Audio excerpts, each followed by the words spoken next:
Welcome to the Rim Break Rodeo. We hope this video helps. You start by confirming admin access in both Google Ads and Google Analytics.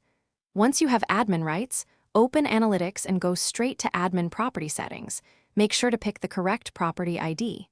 Then switch to Google Ads and identify the ads account ID you intend to link. You do this now so permissions and ID are ready. It speeds the linking flow.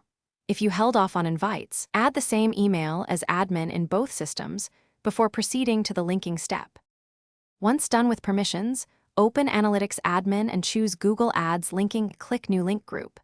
Select the ads account ID you prepared, then enable auto-tagging so Gclid data flows into Analytics. This is critical for session-level attribution.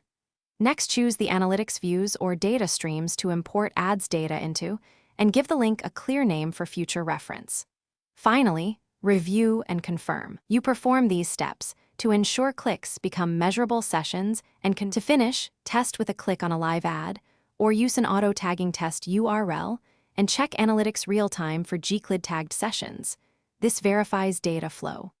Then, confirm your Analytics goals or conversions are imported into Google Ads under Tools Conversions.